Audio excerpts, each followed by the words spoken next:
Film की शुरुआत में एक बेहद खूबसूरत शहजादी अपने ही भव्य कक्ष में आंखें खोलती है, लेकिन दरवाजा बाहर से बंद है। उसे याद आता है कि किसी ने उसे कुछ सुंघाकर यहाँ कैद किया है, पर आखिर यह साजिश रची किसने? तभी दरवाजा खुलता है और दो भारी भरकम पहरेदार अंदर आते हैं। अब यहाँ शहजादी चलती है अपना सबसे खतरनाक दांव। वह बिस्तर पर ऐसे लेट जाती है मानो अब भी गहरी बेहोशी में हो। एक पहरेदार जैसे ही उसे देखने करीब आता है, पलक झपकते ही वह उस पर जानलेवा प्रहार कर देती है। उसकी बिजली जैसी फुर्ती देखकर आपके होश उड़ जाएंगे। ये कोई नाजुक कली नहीं जो किसी राजकुमार के साथ सोने के सपने देखती हो, बल्कि युद्ध कला में निपुण एक खूंखार योद्धा है। वह अकेली ही दोनों पहरेदारों के छक्के छुड़ा देती है और उन्हें उसी कमरे में बंदी बना देती है। वह तेजी से दूसरे कक्ष की ओर बढ़ती है और खिड़की से झांकती है तो देखती है कि प्रिंस जूलियस, जो दूसरे राज्य का वारिस है, उसने उसके पूरे परिवार को बंदी बना लिया है, जिसमें राजा, रानी और उसकी छोटी बहन भी शामिल है। अब कहानी अतीत के उन पन्नों को पलटती है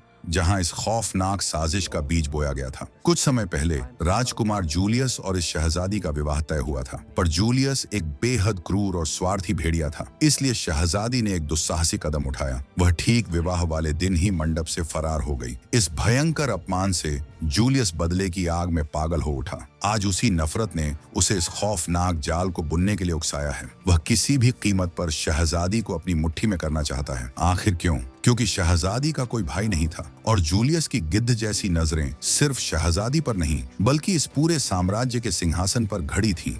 अब कहानी वर्तमान में लौटती है। कक्ष में एक भयानक पहरेदार प्रवेश करता है, जिसका चेहरा लोहे के एक खौफनाक मुखौटे से ढका है। उसे देखते ही शहजादी चुपचाप स्नान कुंड में छिप जाती है। पहरेदार खाली कमरा समझकर लौटने ही वाला था कि शहजादी बाहर निकलती है, पर तभी पहरेदार की गिद्ध जैसी नजर उस पर पड़ जाती है और वह उसे दबोच लेता है। पर क्या वो इतनी आसानी से हार मान लेगी? बिल्कुल नहीं। वह शेरनी की तरह पलटवार करती है। दोनों के बीच रोंगटे खड़े कर देने वाला एक खूनी संग्राम होता है और आखिरकार शहजादी उस विशाल दरिंदे को भी पछाड़ देती है। गहरी सांसें लेते हुए वह अचानक अपनी पुरानी यादों में चली जाती है। उसे याद आता है कि राजा हमेशा से सिंहासन के लिए एक बेटे की आस लगाए बैठे थे, पर शहजादी की गुरु ने उसे किसी लड़के से कम नहीं आंका। उस दौर में जब लड़कियों का हथियार छूना भी पाप माना जाता था, तब उसने छिपकर तलवारबाजी, आत्मरक्षा और निडरता की हर कला सीखी। उसने समाज की हर जंजीर को तोड़कर खुद को एक अजेय योद्धा बनाया। ये पुरानी यादें शहजादी के मन में गूंज ही रही थीं कि अचानक कुछ और खूंखार पहरेदार आ धमकते हैं। क्या अब सब खत्म? बिल्कुल नहीं। वह काल बनकर उन पर टूट पड़ती है और सबको धूल छटाकर वहां से निकल जाती है। इधर जूलियस अपने मुख्य सेनापति को हुक्म देता है, जाकर देखो शहजादी विवाह के लिए तैयार है या नहीं। मगर वह कामचोर सेनापति खुद जाने के बजाय एक मोटे पहरेदार को भेज देता है। वह सिर्फ हुक्म चलाना जानता था। उधर मौत से बचती शहजादी की नजर जैसे ही कमरे में आए पहरेदार पर पड़ती है, आपके रोंगटे खड़े हो जाएंगे। वह जान पर खेलकर चुपचाप खिड़की के बाहर हवा में लटक जाती है। वह मोटा पहरेदार सीढ़ियां चढ़कर इतना थक चुका था कि वहीं बैठकर सुस्ताने लगता है। खाली कमरा देखकर वह वहां से लौट जाता है। तब शहजादी वापस अंदर आती है। वह अपने बिस्तर के नीचे हाथ डालती है और बाहर निकालती है बाजी पलटने वाली चीज, एक पुरानी तलवार। ये वही तलवार थी जो उसकी गुरु ने उसे सौंपी थी, जो उसके कड़े प्रशिक्षण की इकलौती निशानी थी। तभी शहजादी को कुछ आवाजें सुनाई देती हैं। जूलियस अपनी मित्र मोयरा के साथ कमरे में अकेला है, यानी जूलियस और मोयरा के बीच गहरा संबंध है। अब जब शहजादी अपनी तलवार को दीवार के आर पार करके जूलियस को खत्म करने वाली होती है, तभी कोई कमरे में प्रवेश करता है और कहता है, राजा ने आपको बुलाया है। यह सुनकर जूलियस तुरंत वहां से चला जाता है। अब शहजादी एक संकरे रास्ते से होते हुए एक अन्य कक्ष में पहुंचती है, परंतु तभी वहां एक सैनिक आ जाता है जो सशक्त कवच में लिपटा हुआ था। वह शहजादी पर आक्रमण कर देता है, परंतु शहजादी भी निडरता से उसका सामना करती है और वहीं आरंभ होती है एक भयंकर मुठभेड़। थोड़ी ही देर में वह सैनिक को मात देकर उस पर आग झोंक देती है और उसे खिड़की से नीचे फेंक देती है। नीचे जहां वह सैनिक गिरा था, वहीं जूलियस खड़ा था। तभी मोटा पहरेदार जूलियस को बताता है कि मैंने शहजादी को पूरे महल में ढूंढा, लेकिन वह कहीं नहीं मिली। यह सुनकर जूलियस अपने वरिष्ठ सैनिक पर क्रोध में भड़क उठता है और आदेश देता है, पूरे महल की तलाशी लो, और इतना कहकर वहां से चला जाता है। मोयरा सैनिकों पर शक करते हुए कटाक्ष करती है कि यहाँ कोई न कोई ऐसा अवश्य है जो इस महल के हर रास्ते को भली भांति जानता है। उसकी यह बात सुनकर सभी उसका उपहास उड़ाते हैं और जोर जोर से हंसते हैं। यह अपमान मोयरा को भीतर तक झकझोर देता है। क्रोध में वह वरिष्ठ सैनिक पर धावा बोल देती है और क्रूरता से उसका अंत कर देती है, उसका गला रेत देती है। फिर मोयरा सबको आदेश देते हुए कहती है कि जल्दी जाकर शहजादी को ढूंढो। ये सब ऊपर से शहजादी भी देख रही होती है, लेकिन तभी अचानक अनेक सैनिक शहजादी के सामने प्रकट होते हैं और उसे बंदी बना लेते हैं। परंतु वह कहाँ रुकने वाली थी। वह कई सैनिकों को परास्त कर आगे बढ़ती है, लेकिन रास्ते में और भी सैनिक आ जाते हैं जो उसकी राह में दीवार बनकर खड़े हो जाते हैं। अकेले ही वह सबका सामना करती है, परंतु इस संघर्ष में वह गंभीर रूप से घायल भी हो जाती है। तभी वह अपनी गले की माला को तोड़कर उसके मोती सीढ़ियों पर फेंक देती है, जिस वजह से सैनिक नीचे गिर पड़ते हैं। वह किसी तरह वहां से भाग निकलती है, लेकिन उसकी हालत नाजुक हो चुकी थी। अंततः वह अंतिम सैनिक को भी परास्त करके वहां से निकल जाती है। भागते भागते उसकी नजर एक लंबे कपड़े पर पड़ती है। वह छलांग लगाकर उसे थाम लेती है और उसी के सहारे नीचे उतरने लगती है। थोड़ी ही दूरी पर वह एक खिड़की के रास्ते एक कक्ष में प्रवेश करती है। बुरी तरह घायल हो चुकी वह दर्द में कराहते हुए अपने अतीत की स्मृतियों में डूब जाती है। अब हम देखते हैं कि शहजादी के पिता उसकी इच्छा के विरुद्ध उसकी शादी जूलियस से करवाना चाहते थे। वह पिता से कहती है, मुझे जूलियस बिल्कुल भी पसंद नहीं, मैं उससे विवाह नहीं करना चाहती, मेरा सपना तो योद्धा बनने का है। यह सुनकर राजा रुष्ट हो उठते हैं और कहते हैं, मत भूलो, तुम एक लड़की हो, लड़ाई और शस्त्र विद्या तुम्हारे लिए नहीं है, तुम्हारी शादी जूलियस से ही होगी। अब जब शहजादी अपने घावों पर मरहम पट्टी कर रही थी, तभी उसके कमरे में कोई आ जाता है। शहजादी लड़ने के लिए तैयार हो जाती है, वह उस पर हमला भी करती है, लेकिन तभी वह देखती है कि यह कोई सैनिक नहीं बल्कि उसकी अपनी गुरु है। उन्हें देखकर वह प्रसन्न हो उठती है, परंतु चोटों के कारण वह बेहोश होकर गिर जाती है। गुरु उसे उठाकर शैया पर लिटाती है और उसके घावों पर मरहम लगाती है। शहजादी उनसे पूछती है, ये सब कैसे हुआ? मुझे कुछ भी याद नहीं है। तब गुरु बताती हैं, कुछ समय पूर्व एक रात जूलियस अपने सैनिकों के साथ आया और उसने हमला कर दिया। हमारे लोग युद्ध के लिए तैयार नहीं थे, इसलिए उसने हमें बंदी बना लिया। जूलियस निर्दयी है, उसे किसी पर दया नहीं आती, वह हर किसी को निर्दयता से मार रहा था। यह सब जानकर शहजादी को बहुत दुख होता है। वह कहती है कि अगर वह जूलियस से शादी कर लेती तो यह नहीं होता, सब उसी की गलती है। तब उसकी गुरु कहती हैं, कीली, यह वक्त इल्जाम का नहीं, साहस और संघर्ष का है। फिर गुरु कहती हैं कि इस महल से निकलने का बस एक ही रास्ता है, जल मार्ग। वे दोनों वहां से निकलकर उस दिशा में बढ़ती हैं,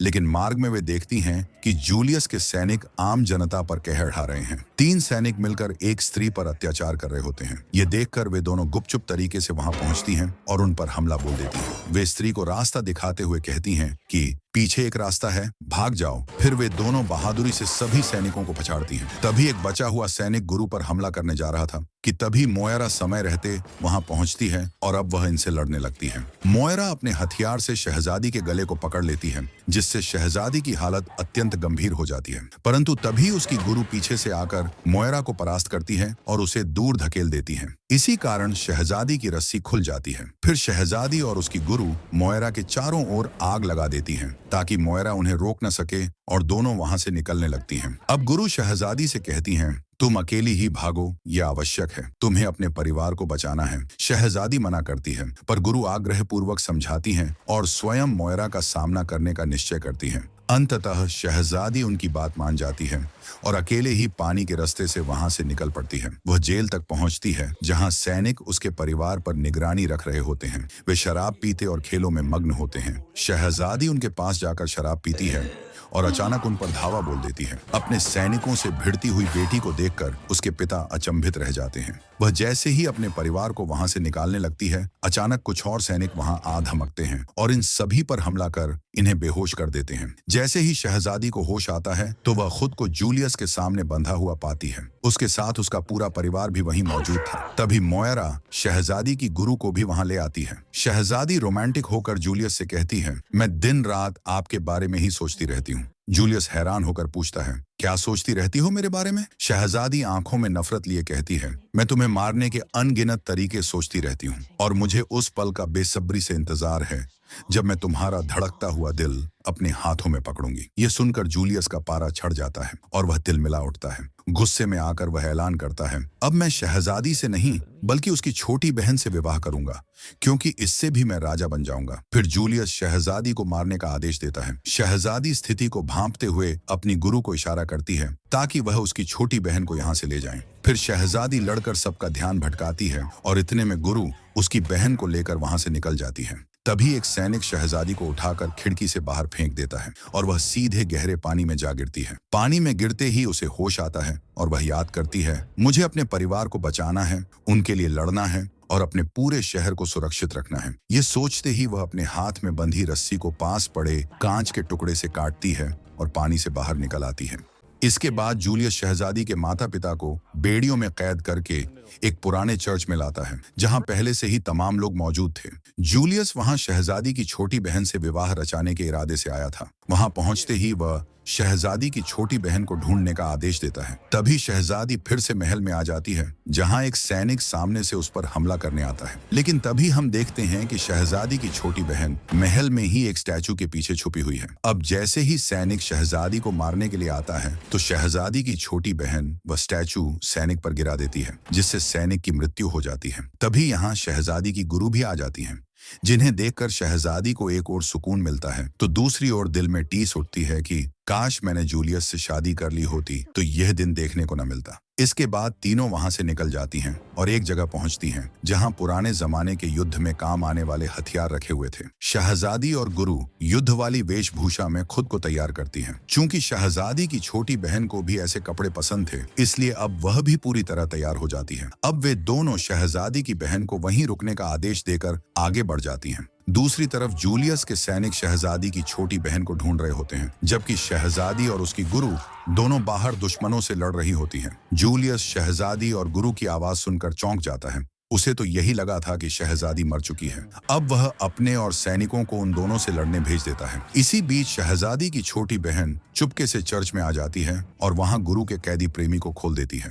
तभी जूलियस उसे देख लेता है और पकड़कर उसे पादरी के पास विवाह हेतु ले जाता है। यह देखकर शहजादी व्याकुल हो उठती है, लेकिन वह और गुरु अलग अलग मोर्चों पर डटी रहती हैं। कुछ सैनिकों को मात देने के बाद गुरु चर्च के भीतर जाने लगती है, लेकिन मोयरा कुछ सैनिकों के साथ उनका रास्ता रोक लेती है। गुरु उन सबसे बहादुरी से भिड़ जाती हैं और गुरु का प्रेमी भी उनका साथ देने के लिए आ जाता है। चर्च के अंदर भी भीषण संघर्ष छिड़ा हुआ था और शहजादी भी भीतर जाने की कोशिश करती है, लेकिन मोयरा उसे रोकती है और अपने खौफनाक हथियार का डर दिखाने लगती है। चर्च के भीतर जूलियस राजा पर हमला कर देता है। गुरु बीच में आकर उन्हें बचाती हैं और खुद जूलियस से भिड़ जाती हैं। वहीं बाहर शहजादी और मोयरा के बीच घमासान युद्ध चल रहा होता है। कभी मोयरा भारी पड़ती तो कभी शहजादी। अंततः शहजादी मोयरा को उसके ही हथियार से मार देती है। इसी बीच शहजादी देखती है कि जूलियस ने उसकी गुरु पर भीषण हमला कर दिया है, जिससे वे गंभीर रूप से घायल हो जाती हैं। यह देखकर शहजादी की आंखें भर आती हैं। उसे लगता है कि उसकी प्रिय गुरु